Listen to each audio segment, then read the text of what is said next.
আমাকে অনেক গান শোনায়। আর ও যখন বাসায় টিউন করে সবার আগে তো আমিই শুনি। হ্যাঁ, সর্বপ্রথম টিউনগুলো আমার শোনা হয় এবং কোনো ভুল ত্রুটি থাকলে তখন ও আমাকে বলে যে দেখো তো এটা কেমন হচ্ছে, এখানে কি ঠিক আছে কিনা, সবার আগে আমাকেই শোনায়। তো হেল্প করি, অনেক সাপোর্টও করি, হেল্পও করি। এক কথা বলতে গেলে তাকে অবশ্যই সাপোর্ট করা অ্যাজ এ ওয়াইফ হিসেবে আমার দায়িত্ব, এবং আমি আমার জায়গা থেকে তাকে সম্পূর্ণ সাপোর্ট করি। সেই থেকে হচ্ছে কিছু কিছু ভালো কাজ, ভালো গান যেগুলো আমার পছন্দ হয়, আমি যেহেতু নাচের মেয়ে, নাচের গানগুলো আমি রেখে দেই নিজের জন্য করার জন্য। সাপোর্টটাই হচ্ছে মেন কথা। আর মিউজিক ভিডিও, আমি তো মিউজিক ভিডিওর মেয়ে না, আমি ফিল্মেরই মেয়ে। ফিল্ম করতে চাই, এখনও করতে চাই, ভালো কোনো সিনেমা আসলে অবশ্যই করব। আমার সুন্দর সুন্দর অ্যাওয়ার্ড অ্যাচিভ করা শুরু করেছি 2011 সাল থেকে এই পর্যন্ত, এখনও করেই যাচ্ছি। জানি না কতগুলো অ্যাওয়ার্ড হয়েছে, 3টা শোকেজ অলরেডি ফুল।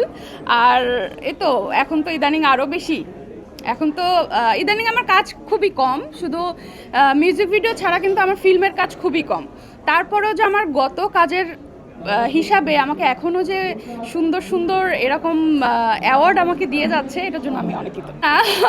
আর দেওয়া হয়নি, এই তো। আর কাজ ছাড়া আমি আসলে অ্যাওয়ার্ড নিতে চাই না, সত্যি কথা। না, এটা ভুল কথা, একদম যে শিখিয়েছি আমি তা না।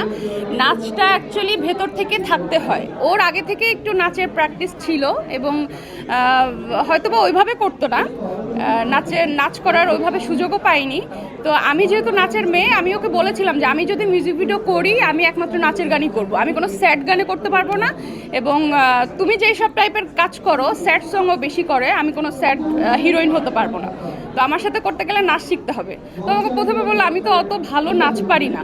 তো আমি বললাম ঠিক আছে, আমি তোমাকে হেল্প করব। তো কোনো মিউজিক ভিডিও শ্যুট করার আগে 2-3 দিন ও হচ্ছে নাচে প্র্যাকটিস করে, আর বাকিটা হচ্ছে ঘরে এসে আমি ওকে দেখাই দিই।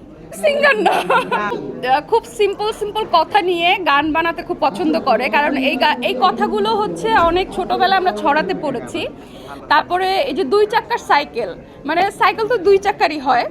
তো এরকম সিম্পল কথা নিয়ে ও নিজেই কিন্তু ব্রিজ লাইনগুলো নিজে লেখে।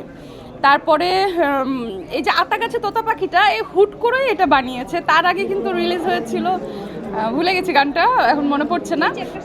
না, তার আগেও আর একটা এরকম ছড়ার মতো করেই ও বানিয়েছিল। তো এইগুলো না বেশি ছোট বাচ্চারা পছন্দ করে। আর আমাদের সাইকেল গানটা সব থেকে বেশি ভাইরাল করেছে কিন্তু ছোট বাচ্চারা, এমন কোনো বাচ্চা নাই যে এই গানটা শোনে নাই। তো ও এরকম বাচ্চাদের জন্য এখন ইদানিং একটু বেশি গান করছে। হঠাৎ করে ও বসে চিন্তা করতেছে, আচ্ছা তখন আমি মনে হয় ডালিম খাচ্ছিলাম, হ্যাঁ। তো ও পাশে বসে সোফার পাশে বসে মানে ইয়ে করছে যে আচ্ছা ডালিম নিয়ে একটা ছড়া আছে না, ছোটোবেলায় আমরা পড়েছি। তো আমরা হ্যাঁ একটা আছে আতা গাছে, বলকে এটা নিয়ে গান বানালে কেমন হয়। ঠিক আছে তুমি লেখো, তুমি তো গান লিখতে পারো। তো হুট করে ওখানে বানালো, ওখানেই টিউন করলো। তো শুনে খুব ভালো লাগলো। এবং এটা আমরা লন্ডনের জন্য রেখেছিলাম যে লন্ডনে গেলে আমরা এই গানেরও শ্যুট করব। এবং দেশের বাইরে শ্যুট করা আসলে অনেক কষ্ট হয়ে যায়, কোনো হেল্পিং হ্যান্ড থাকে না। বাট এটার এক্সপিরিয়েন্স আসলে অনেক ভালো। আমরা গানটা গতকালকে রিলিজ দিয়েছি, রিলিজের আগ থেকেই কিন্তু এই গানের ব্রিজ লাইনটা এত বেশি ভাইরাল হয়েছে। তো আশা করি সবার কাছে ভালো লাগছে।